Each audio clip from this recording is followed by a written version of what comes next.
Hello there, garden friends. Welcome back to Field Trippin'. I am the host who loves to compost, Kevin Jordan, and today we're gonna be talking all about composting at home in the summer. I was out in the garden here, did a little bit of work.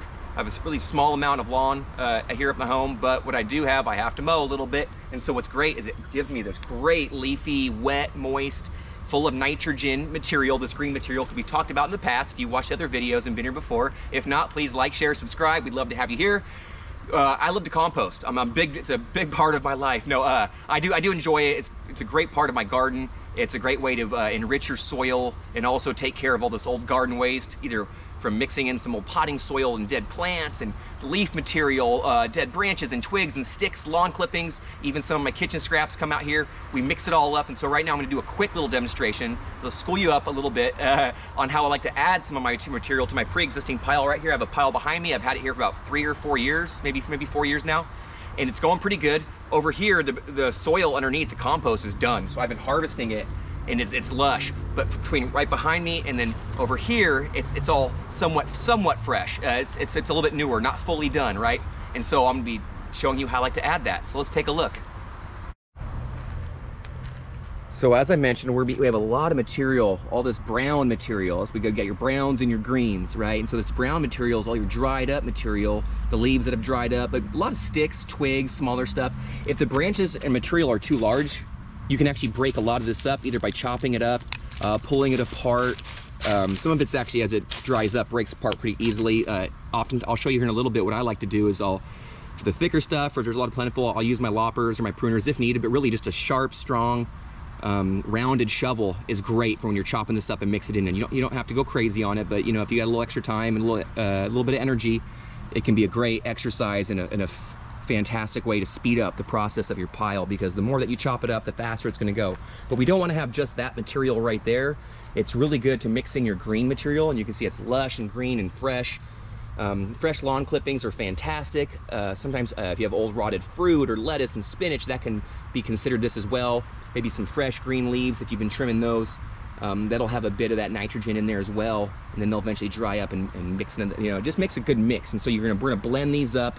Some folks, you know, you can look online for different ratios, maybe 50-50 or 60-40 or whatever, 70. It really depends upon where you're at, your climate, because you don't want your pile overly moist, you don't want it overly dry, you don't want just one or the other. And so you can see in here, I've actually had my thermometer right here. It's at about 80 degrees Fahrenheit in there, so we're actually going to move that out of the way. What I'm going to do, and you see some material that's actually I've been adding here in the past few weeks. You can see there's some eggshells in there from me eating, so I love to eat me some eggs, and of course some coffee filters with the grounds in here are all mixed in, of course. But there's a banana peel right there all dried up.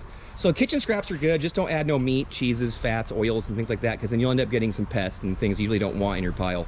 But what we're gonna do is we're gonna dig a hole right there, chop up the hole, create a little space, a little cavern, and we're gonna blend in and mix this up almost like making a recipe. We're gonna mix in that green material with that dry material, our nitrogen and our carbon, and that's gonna make a great blend. We're gonna cover it all up. We're actually gonna add a little bit of water, and you may or may not have to add water in your compost pile at home. It really depends upon how much moisture you have in there, right? Depends on the material you're adding in and how much moisture that brings, but also just how warm and how dry your climate is. Oftentimes there's ways to you know, allow for the winter time to help nourish your compost with moisture. So it's you know, it's really a balance, but you want to, you know, lightly moist is good, because you got the bacteria, the fungi, and all those decomposers can have, you know, adequate little conditions to do their thing. All right, so let's take a look. So first things first, I'm gonna dig down in here and create a little pocket, just so we can get a little space in here to add some of this new material. And so you can see we actually have some halfway broken down material in here. So it's not fully there yet, not even close. But what I wanna do is I wanna bury up some of this new material that we're gonna add, chop it up, bury it just a hair, and then, like I said, we're gonna add a little bit of moisture, just because I was digging around here earlier and was doing some work in the backyard. I noticed my pile is really dry right now. Like I said, there's a lot of things you can do. You can add moisture.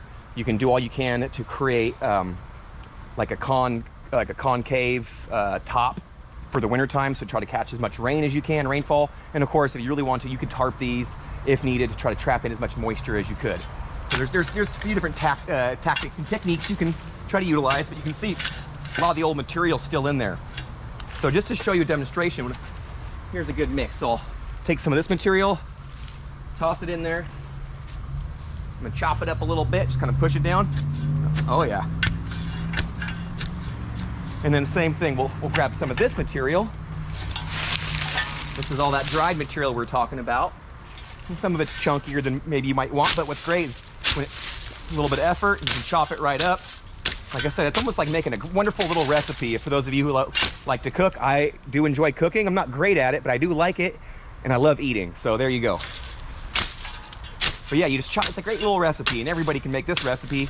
And what's great is what's fantastic, really, is what comes out is some rich, dark, organic, just wonderful, just material that you can add to your soil compost, right?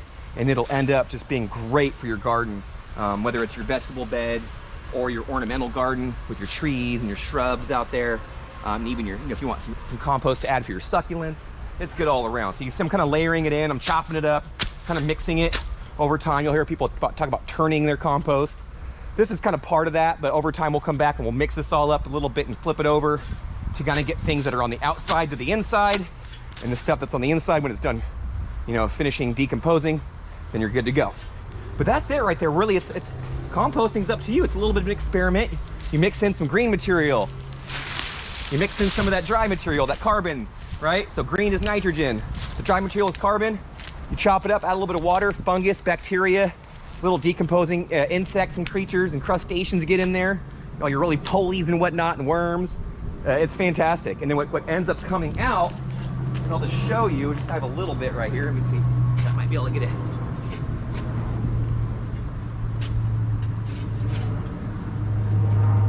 And then what comes out is some really good, rich, and you can see earth. And you can even actually mix in a little bit of soil. And that's what a lot of folks, if you start your pile, you want to actually add a little bit of soil if you have some, because that'll be introduce some wonderful little microorganisms into your compost that may not have been there to begin with.